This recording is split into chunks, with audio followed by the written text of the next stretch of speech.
Turabaye ikaze muse mukwa gukurikirana ETBC-TV uno mwanya tubashikiriza ikiganiro cyanyu ikiganiro mukunda ETBC Sport mukaba muri kumwe nanje Rich Mirad size 611 nibagiye kugira share like na comment kugira uzoronke ibikorwa bishasha bica kuri TV yanyu ETBC-TV. Amakuru yacu turahera aha mu Burundi ku nkuru ivugwa mu gikombe nkuru nziza cup muzi ko cyari kimaze indwi zibiri ko kirakinwa ariko ku munsi wa gatandatu akaba ari umunsi yabaye finale yahuje umugwi wa Vitaro n'umugwi wa Flambeau du Centre. Urwo rukino rukaba rwarangiye ku nsinzi y'umugwi wa Vitaro ibisindo 2-0. Ndabutse ko umukinyi Kesi Jordan yahora akinira umugwi wa Rukinzo na Musongati yaguzwe n'umugwi wa Vitaro ari we yatsindiye umugwi wa Vitaro igisindo cya kabiri kuri penalty, akaba yahaye itsinzi umugwi wa Vitaro yo gutsinda ibitsindo 2-0. Vitaro reka bitahukanye igikombe cya nkuru nziza cup inyuma yo kumara imyaka 5 atari igikombe ikora umugwi wa Vitaro ukaba watahukanye igikombe cya nkuru nziza cup. Ndabibutse ko umugwi wa Vitaro warumaze imyaka 5 udakora ku gikombe na kimwe gikinirwa ku butaka bwo ngaha mu Burundi.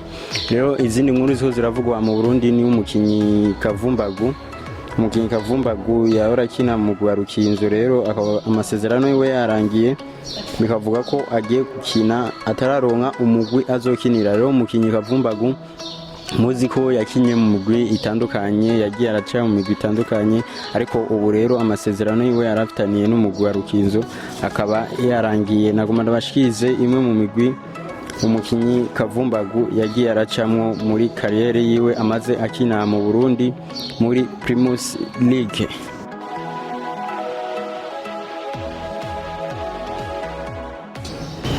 Umukinyi Kavumbagu rero akaba yagiye aca mu migwi itandukanye. Ndabibutse ko umukinyi yatanguye gukina muri Primus League kuva mu 2014 gushika mu mwaka wa 2023. Bivuga ko amaze imyaka iri hafi ya 10 akina muri Primus League.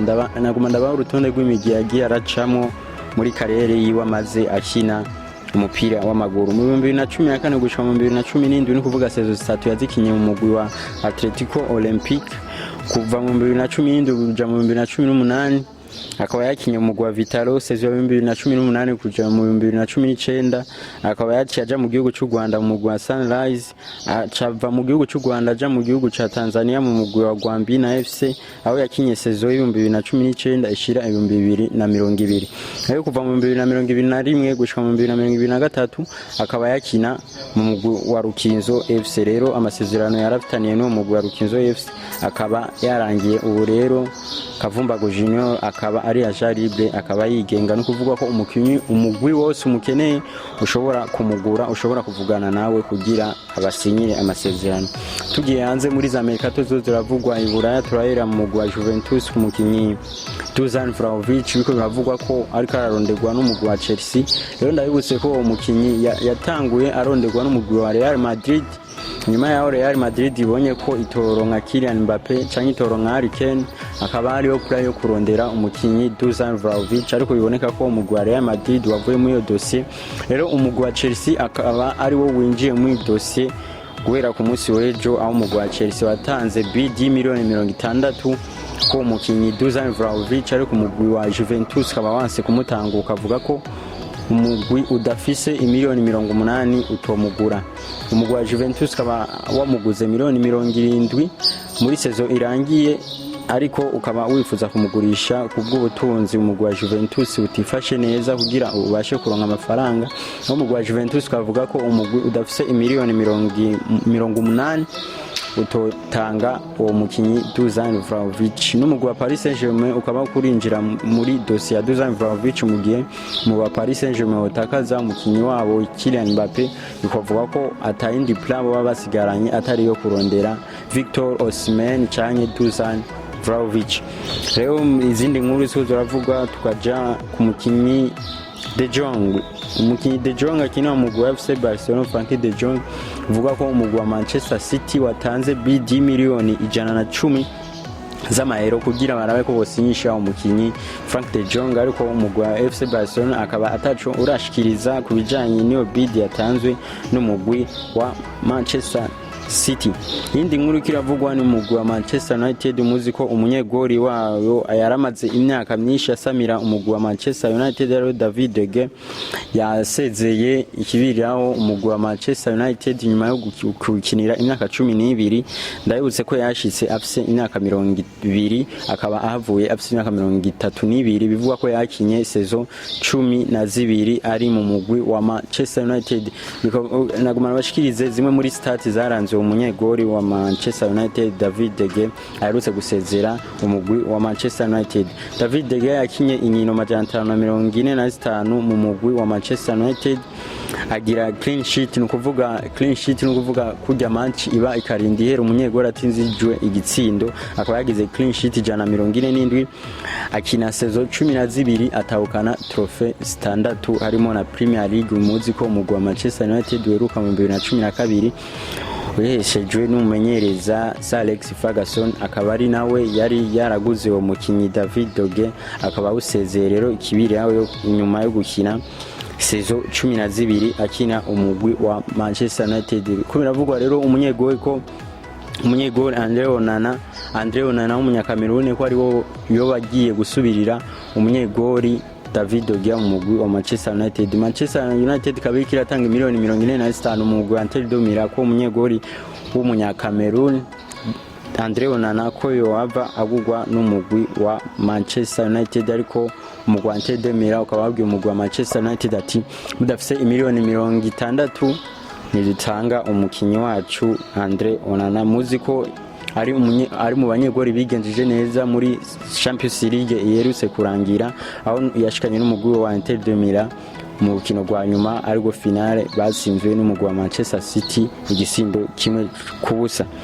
Rero nangoma ndabashikize urutonde rwa sowe n'ikinyamakuru ESPN cyo mu gihugu ca Leta Zunze Ubumwe za Amerika gitanga abamenyereza 10 baranze saison irangiye y'umwaka wa 2022 ishira umwaka wa 2023. Mu kibanza ca mbere na wundi nyene turasanga Pep Guardiola mu mugwi wa Manchester United, mu kibanza ca kabiri ariho Carlo Ancelotti, mu kibanza ca gatatu ni Spalletti, ikibanza ca kane n'umumenyereza wa Arsenal Arteta, ikibanza ca gatanu ni Jurgen Klopp umumenyereza wa Liverpool ariko nje nemiranya nawe ko yoja mu kibanza ca gatanu mu gihe umugwi wa Liverpool tabashe no kuronka n'itike yo gukina Champions League.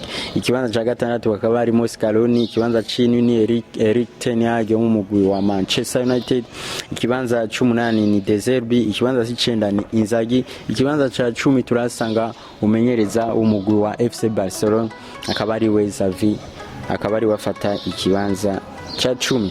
Izindi nkuru ziho ziravugwa nuko umukinyi Paul Nabil Pogba hariho umugwi wo mu gihugu ca Arabie Saoudite wa Al Ittihad watanze offre kuri Paul Nabil Pogba muziko aherutse kwirikwanwa n'umugwi wa Juventus wa shesha amasezerano warufitaniye n'umukinyi Paul Nabil Pogba. Rero bikavugwa ko yaha umugwi wa Al Ittihad wo mu gihugu ca Arabie Saoudite watanze miliyoni 100 kuri Paul Nabil Pogba ukamwana offre y'imyaka 3 ukamuvuga ko uzomuhemba mu myaka 3 miliyoni 100. Rero Paul Nabil Pogba akaba tacu aratangaza kubijanye n'iyo offre yavuye mu mugwi wa Al Ittihad wo mu gihugu ca Arabie Saoudite. Indi nkuru kiravugwa ni umukinyi Arthur Melo muziko yahora kina mu mugwi wa FC Barcelona mu nyuma aja mu mugwi wa Liverpool bivugwa ko bayifuza kugaruka inyuma yo gutizwa n'umugwi wa Liverpool hanze y'Ubwongereza.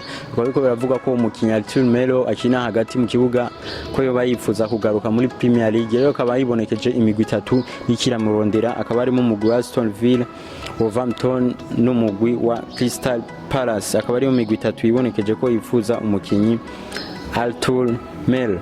Umumenyereza wa Manchester United Erik ten Hag akaba yasohoye urutonde rw'abakinyi atifuza mu mugwi wa Liverpool. Umumenyereza wa Manchester United Erik ten Hag yafashe ingingo yo kudandaza abakinyi aba bakurikira: hari Maguire, Jadon Sancho, Fred, Scott McTominay.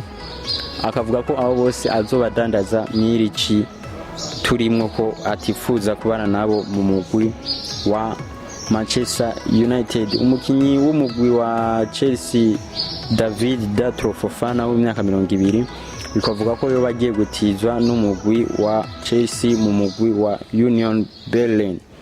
Rero muzi ko umugwi wa Chelsea waguze abakinyi benshi, ubu rero ukaba kurasohora bamwe bamwe kugira usigarane abo uzokoresha muri saison igiye kuza.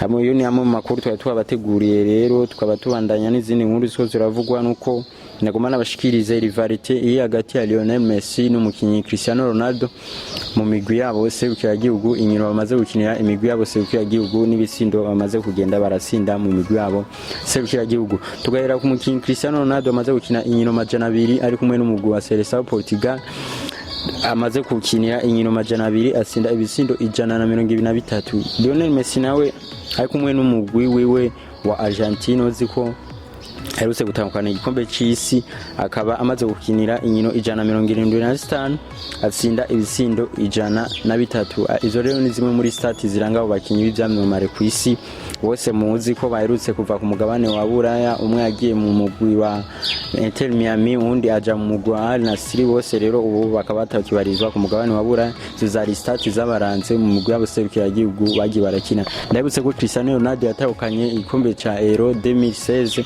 ari kumwe n'umugwi wa Portugal, akaba ari cyo gikombe amaze guhesha igihugu ciwe. Lionel Messi amaze gutahukana Copa America na Coupe du Monde, akaba ari byo bikombe bamaze guhesha imigwi yabo serukira bihugu. Rero tubandanyije kuri stats ziko ziraranga umukinyi Mauro Icardi, muzi ko ari umukinyi wa Paris Saint-Germain yatijwe mu mugwi wa Galatasaray. Bikavuga ko umukinyi yo bagiye kugurwa n'umugwi wa Galatasaray miliyoni 10 inyuma yaho yigenje neza muri saison irangiye. Mauro Icardi muri saison irangiye akinye inkino 23 atsinda ibisindo 21, atangana passe decisive za passe ziva mu ibisindo zigera ku ndwi. Bikavuga rero umugwi wa Galatasaray ko ba wanejerejwe na performance yo mukinyi Mauro Icardi. Bikavuga rero ko umugwi wa Galatasaray ugiye gutanga bid miliyoni 10 ku mugwi wa Paris Saint-Germain kugira urekure umukinyi Mauro Icardi. Indi nkuru kiravugwa mu mugwi wa Paris Saint-Germain, muzi ko ariko aravugwa ibintu byinshi bya Kylian Mbappe. Muzi ko yaramaze imisi ari mu gihugu ca Cameroon, ari mu buruko ariko aratembera mu gihugu kivamwo se wiwe akaba ari mu Cameroon. Rero Kylian Mbappe ari amakuru menshi ariko aramuvugwa ko ari wahoze arongoye ubuhinga directeur sportif w'umugwi wa Paris Saint-Germain Leonardo, akaba yatangajije amajambo ku mukinyi Kylian Mbappe, akaba ari nawe yamuguze akiri mu mugwi akiri directeur sportif w'umugwi wa Paris Saint-Germain. Akaba yatangaje ko hagezaho umugwi wa Paris Saint-Germain udandaza umukinyi Kylian Mbappe. Akaba yabivuzemo amajambo akurikira ati: nje nka Leonardo nkabambona ko umukinyi Kylian Mbappe yova mu mugwi wa Paris Saint-Germain wama uri hejuru y'abakinyi bose. Akaba yahanuye umugwi wa Paris Saint-Germain gutandukana n'uwo mukinyi Kylian Mbappe. Aya niyo makuru tubafitiye kuno munsi kuri ETBC-TV. Mukaba mwari kumwe nanje Rich Milad size 611. Niwe bagiye kugira share na like na comment kugira uzobashe uronka ibikorwa bishasha bica kuri ETBC-TV. Ciao.